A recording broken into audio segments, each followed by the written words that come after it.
Caitlin Clark just said what no one else would say out loud.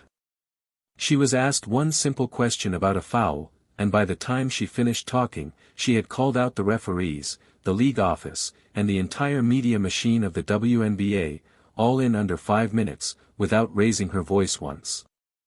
Watch her face when she says it. Not hesitant. Not diplomatic. Direct. Caitlin Clark didn't just answer a question about officiating, she opened up about media narratives, fan harassment, referee pay, and a league-wide problem that everyone's been whispering about for 3 years.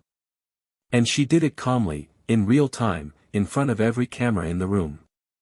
If you care about where women's basketball is headed, you need to hear this breakdown. And if you don't want to miss the next one, make sure you're subscribed, because these are the moments that actually shape the league, and we're not going to let them get buried under a 48-hour news cycle. More on that in a second. It was a flagrant. Period. Caitlin Clark didn't hedge. She said plainly that the play in question was a flagrant foul, and that officiating in the WNBA has to get better. She acknowledged something important, though. She said being a referee is one of the hardest jobs there is. You're yelled at constantly, you're never winning, and every single call gets replayed 1,000 times online. That's a mature take. She's not out here dragging individual referees. She's pointing at the system.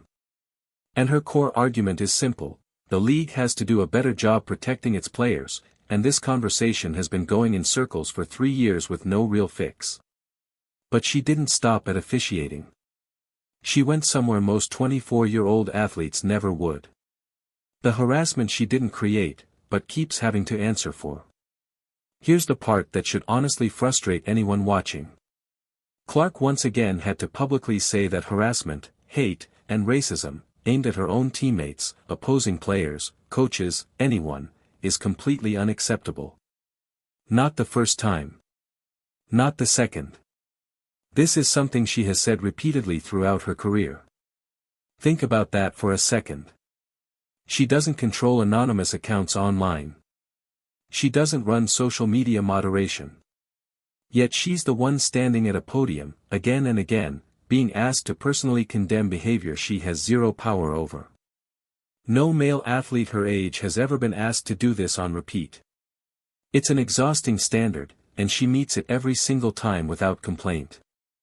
And then she pivoted into the part of the press conference that might actually change the league, the money conversation. Pay the refs.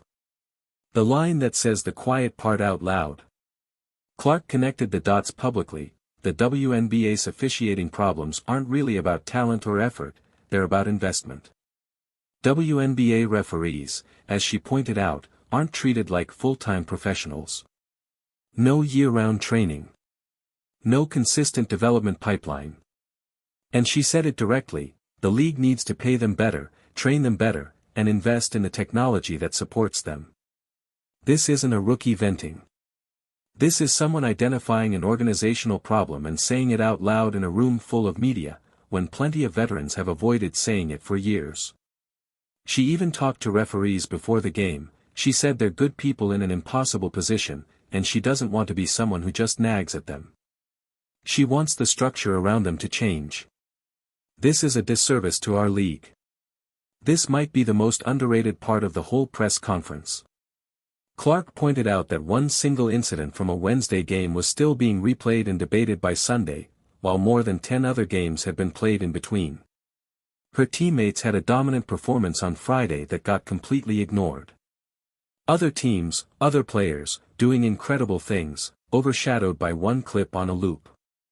She said it plainly: this is a disservice not just to her team, but to every player and every team in the league. There is so much talent being buried under a repetitive news cycle chasing controversy instead of covering the actual sport. Then she got personal. She mentioned seeing a headline claiming her season had been everything but fun and full of frustration. Her response: nobody ever asked her that. Nobody verified it. It was just written. Her ask to the media was simple: talk about her play. Good or bad, that's fair game. But stop inventing emotional narratives about her mental state without ever picking up the phone to ask her a single question. The game has changed, and she knows it. Clark made a point that a lot of fans overlook: this isn't the same physical style of basketball that was being played 10 years ago. She noted she wasn't personally on the off-season committee that pushed for a less physical game. That was a coach's decision, but she said she's fully on board with it. At the same time, she was realistic. Referees are human. They're going to miss things in a fast-moving game. But the egregious plays, the obvious ones, those have to be called, every time, no exceptions. That's the standard she's asking for. Not perfection. Just accountability on the plays that clearly matter. What she said about her team, and what fans have started asking. Clark spoke warmly about her organization, saying she's thankful to be somewhere that has her back and stands up for her. Worth noting, some fans and commentators online have pointed out that she framed that praise around the organization broadly, rather than singling out her head coach by name, and have speculated about whether that reflects anything about the coaching relationship this season.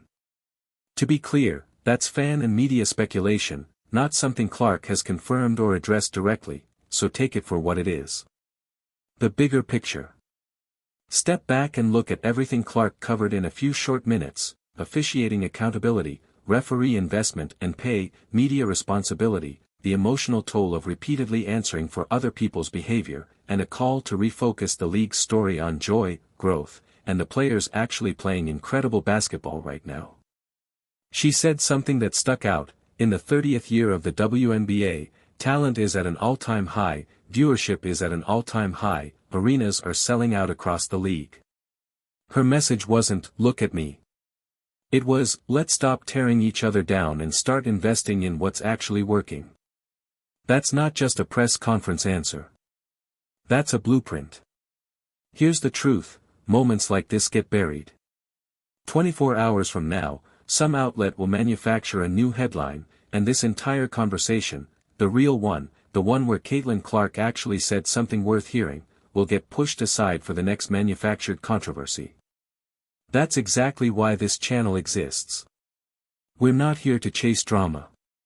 We're here to make sure the moments that actually matter, the honest ones, the human ones, don't get lost in the noise. So if this meant something to you, if you're tired of the real story getting buried under clickbait and controversy for controversy's sake, hit subscribe. Turn on notifications. Because every time you do, you're telling us, and honestly, you're telling the league, that substance still matters. That players who speak with this much honesty deserve to be heard, not drowned out. This is WNBA Analysis. We'll see you in the next one.